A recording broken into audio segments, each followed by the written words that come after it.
Pada sesi ini, kita akan membahas tentang Introduction to Presentation Skills, atau disebut juga sebagai pengantar presentasi. Sebelum kita mulai, mari kita bahas dulu tentang pengertian presentasi.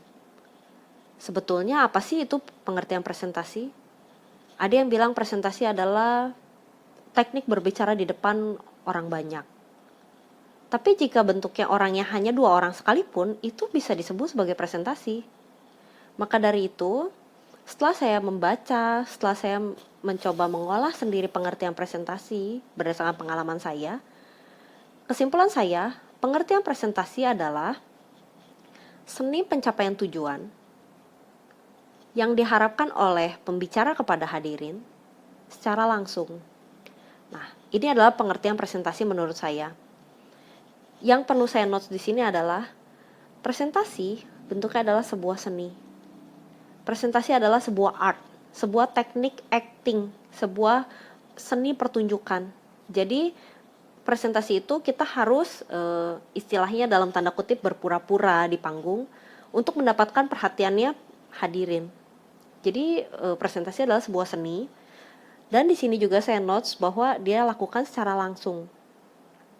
Jadi jika bentuknya presentasi bukan dilakukan secara langsung, misalnya seperti pembicaranya merekam dalam video, terus kemudian di play di dalam satu tempat gitu, orang semua menonton, itu bentuknya bukan presentasi. Presentasi harus ada langsung antara pembicara dan hadirin. Semuanya harus di satu tempat yang sama dan dilakukan secara live, secara langsung. Nah, selain itu juga pengertian presentasi, saya notes di sini adanya tujuan.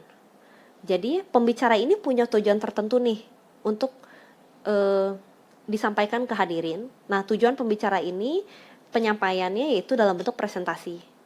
Tanpa tujuan, kita tidak bisa sebut itu sebagai presentasi. Pembicara hanya ingin bercerita kepada hadirin, ya berarti dia pun punya tujuan kan? Tujuannya itu bercerita misalnya. Tanpa ada tujuan, tidak akan pernah terjadi presentasi.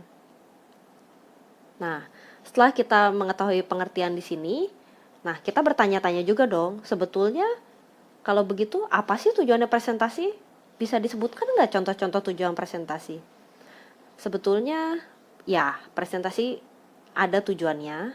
Di sini saya hanya berikan 3 karena memang hanya ada 3 tujuan utama dalam presentasi. Tujuan yang pertama dalam presentasi adalah pemberitahuan. Jadi presentasi yang sifatnya pemberitahuan, yang tujuannya pemberitahuan, biasanya tuh seperti seorang dosen, seperti saya nih seorang dosen, saya ingin memberikan atau membagikan ilmu kepada murid-murid saya. Saya ingin menyampaikan bahwa, oh ini nih ada ilmu baru, atau oh ini nih ada planet baru nih dari tata surya kita. Nah itu kan pemberitahuan, pemberian info gitu. Atau misalnya seperti launching produk baru, itu juga sifatnya bentuknya adalah tujuan pemberitahuan gitu. Nah tujuan yang kedua adalah berupa bujukan. Biasanya ini dilakukan oleh orang-orang yang punya tujuan komersil, pembicara yang sifatnya pengennya jualan nih. Misalnya dia punya satu produk handphone, terus dia berpresentasi, ya dengan harga segini maka akan kalian mendapatkan ini sekian. Nah itu biasanya bentuknya bujukan.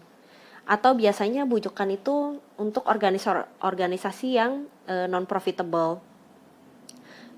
Biasanya organisasi yang sulit untuk mendapatkan anggota. Nah, makanya dia melakukan presentasi supaya menambah anggotanya gitu. Jadi bujukan, ayo dong ikut anggota saya, ayo ikut organisasi saya nih jadi anggota.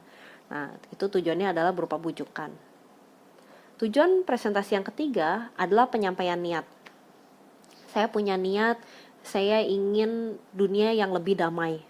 Saya ingin dunia tanpa kelaparan. Nah, itu penyampaian niat tuh.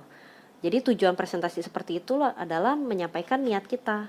Kita niatnya pengen dunia ini lebih go green. Nah, itu penyampaian niat biasanya. Jadi tujuan presentasi itu ada 3 yang utama. Pemberitahuan, bujukan, dan penyampaian niat. Jadi tidak aneh jika dalam satu bentuk presentasi tiga tujuan ini semuanya dalam satu presentasi, itu bisa juga gitu. Jadi misalnya selain saya memberitahu bahwa ini adalah launching handphone terbaru, saya juga membujuk mereka untuk beli, dan juga mau menyampaikan niat bahwa handphone ini, produk ini sifatnya go green gitu. Dengan membeli handphone ini kalian akan mendamaikan dunia misalnya gitu. Ya, seperti itu. Nah, setelah tujuan, tentu saja kita akan membahas tentang kriteria presenter yang baik. Kriteria presenter yang baik yang pertama adalah dia harus memiliki motivasi. Tanpa motivasi, biasanya presentasinya itu akan sifatnya flat. Dia nggak punya niat, dia tidak punya keinginan atau motivasi yang kuat untuk presentasinya mereka. Misalnya seperti tadi, tujuan untuk menjual. Motivasi saya adalah dengan melakukan presentasi ini, saya bisa menjual 30 produk saya. Nah, itu motivasi. Atau mungkin 300 gitu ya, karena motivasinya tinggi, 300 produk yang bisa dijual. Nah, seperti itu. Nah, terus kriteria seorang presenter yang kedua adalah dia harus memiliki pengetahuan. Jangan menjadi seorang presenter yang kosong. Dia hanya bisa cerita, tapi tidak ada isinya. Jadi ketika dia mau bentuknya bujukan, ayo ikut gini, ini kelebihannya seperti ini. Nah, dia kan bisa menyebutkan kelebihan-kelebihannya. Tanpa pengetahuan, kelebihannya ini dia hanya membaca, dan ketika audiens mempertanyakan kredibilitasnya, seorang presenter ini tidak bisa menjawab. Nah, maka dari itu, presenter yang baik dia harus memiliki pengetahuan tentang apa yang akan dia bicarakan. Nah, kemudian kriteria yang ketiga adalah kemampuan. Presenter yang baik harus memiliki kemampuan. Kemampuan seperti apa sih? Ya jelas kemampuan untuk berpresentasi. Dia harus mampu menyampaikan apa yang dia inginkan. Jadi, kriteria seorang presenter yang baik yaitu, saya ulang ya, motivasi, pengetahuan, dan kemampuan. Oke, setelah membahas tentang kriteria seorang presenter, hal terakhir yang akan saya bahas di dalam sesi ini adalah 3 hal penting dalam sebuah presentasi. Jadi, dalam presentasi hanya ada 3 komponen penting, dan 3 komponen ini harus semuanya ada dalam sebuah presentasi. Tanpa 3 komponen ini tidak akan terjadi presentasi. Komponen yang pertama dalam presentasi adalah materi. Harus selalu ada materi dalam presentasi. Yang kedua adalah hadirin, dan yang ketiga adalah pembicara.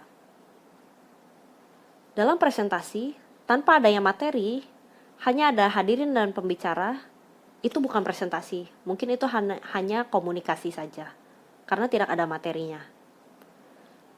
Tanpa ada hadirin, berarti hanya ada materi dan pembicara. Materi dan pembicara tidak akan menciptakan presentasi, tetapi dia akan hanya menciptakan latihan membaca, latihan berpresentasi. Karena tidak ada yang mendengarkan, berarti bentuknya tidak menyampaikan tujuan secara langsung. Berarti dia bukan juga disebut sebagai presentasi. Nah, sekarang yang terakhir adalah tanpa pembicara ini hanya ada materi dan hadirin, itu pun tidak bisa disebut sebagai presentasi. Kenapa? Materi dan hadirin. Jadi, siapa yang membicarakan hal ini? Berarti hadirin hanya membaca materi dong. Berarti bentuknya adalah pembacaan suatu konten, bukan presentasi. Ya, sekian presentasi saya. Kita akan lanjutkan di sesi berikutnya.